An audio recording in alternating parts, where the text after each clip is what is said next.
بسم اللہ الرحمن الرحیم۔ ماں جیسی ساس، یہ الفاظ تو آپ کی سماعت سے کبھی نہ کبھی ٹکرائے ہی ہوں گے، لیکن ساس جیسی ماں تو میں بشرطیہ کہتی ہوں کہ آپ نے کبھی دیکھی ہوگی نہ سنی ہوگی۔ نہ جانے عالم بالا میں ہم سے ایسی کیا خطا سرزد ہو گئی تھی کہ اللہ تعالیٰ نے اس نعمت سے سرفراز کر دیا۔ نہیں بھائی، ہنسنے کی بھی بالکل بات نہیں ہو رہی۔ جب آپ میری داستان سنیں گے تو خود ہی میرے ہم خیال ہو جائیں گے۔ ایک دفعہ کا ذکر ہے، میں نے کہانی شروع کی۔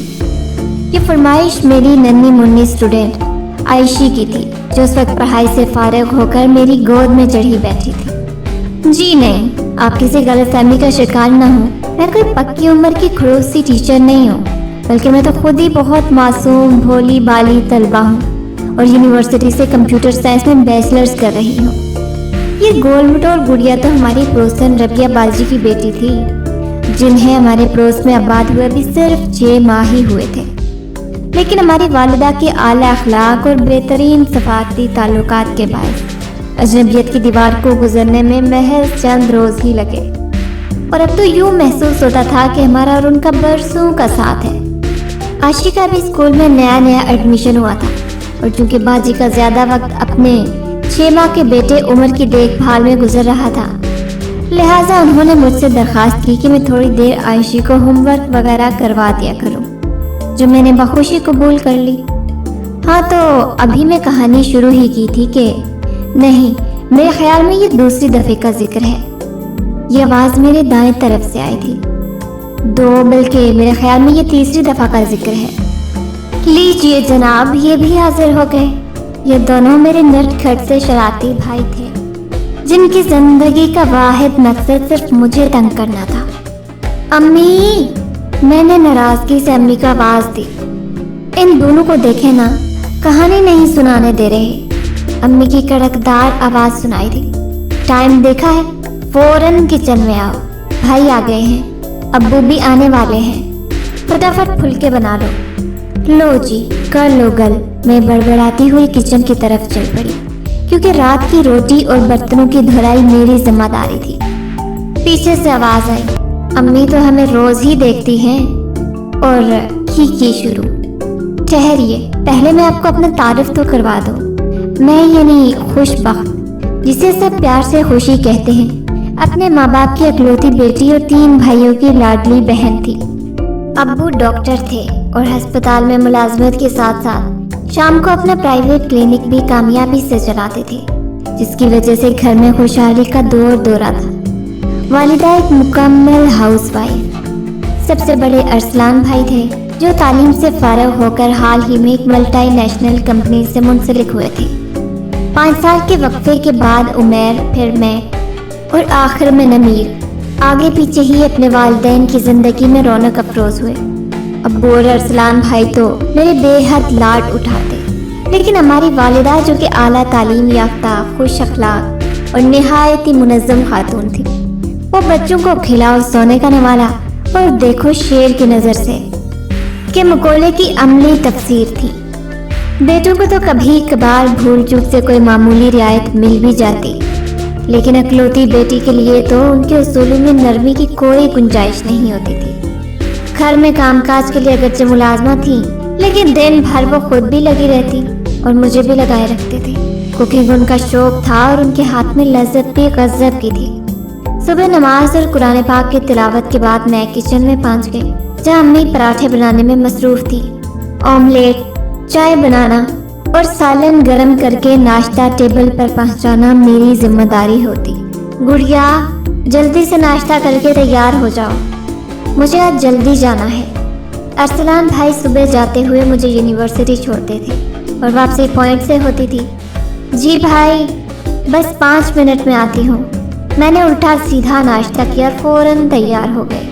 یونیورسٹی کے گراؤنڈ میں نورین میری منتظر تھی، مہکی مہکی خوشبو میں بسی ہوئی، جبکہ مجھے تو مشکل سے صبح تیار ہونے کا ٹائم ملتا تھا۔ جب میں اپنے دوستوں سے ان کے ناز نخروں اور ان کی ماؤں کی لاڈ پیار کے قصے سنتی تو میرے دل میں بھی ان کی طرح طرح کے ارمان جاگتے، لیکن ہماری والدہ تو اسے اولاد کو لاڈ پیار سے بگاڑنا کہتی۔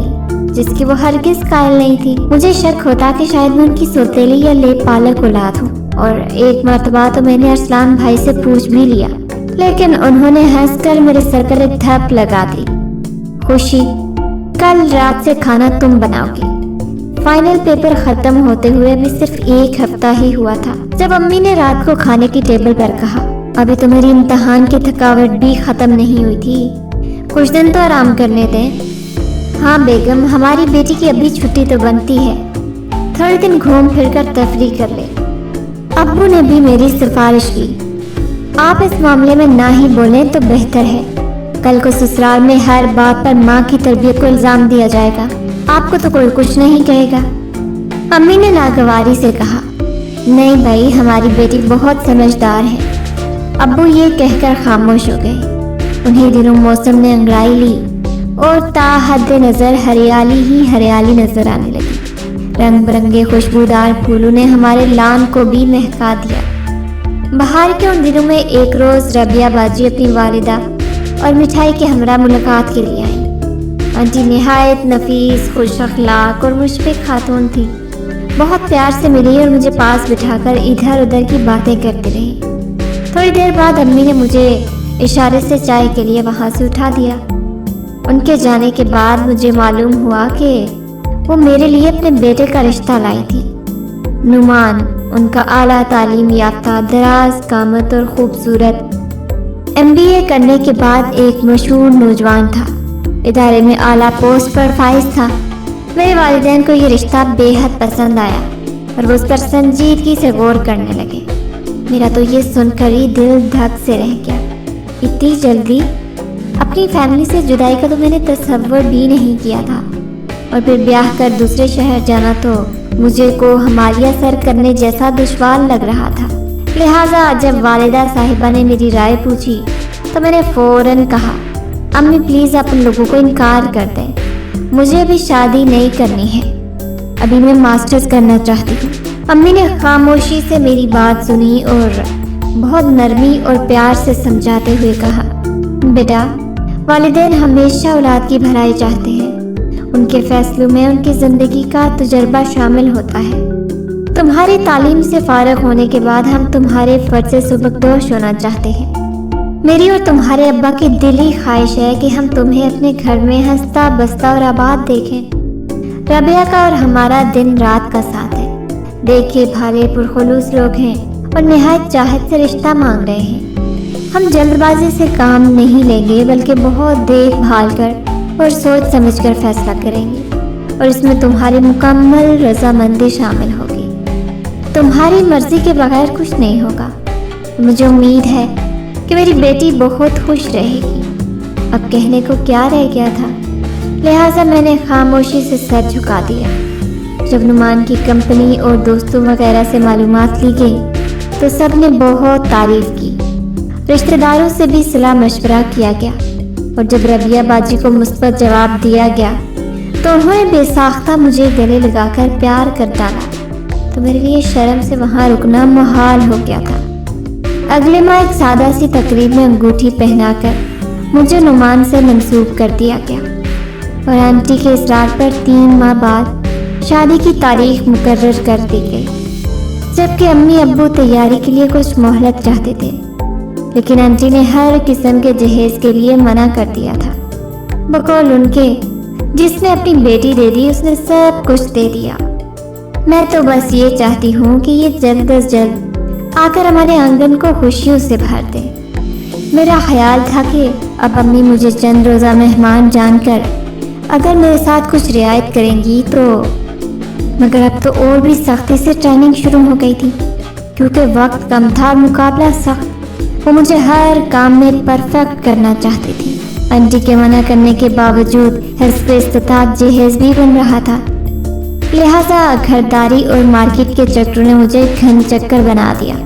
اوپر سے عمیر اور نمیر مجھے جب بھی دیکھتے تو کبھی برتن اور کبھی ٹیبل بجا بجا کر مبارک ہو تم کو یہ شادی تمہاری، اور دوسرے اوٹ پٹانگ گیت گانا شروع کرتے تھے، جس پر میں تو مسکرا دیتی اور کبھی جھنجھلا جاتی۔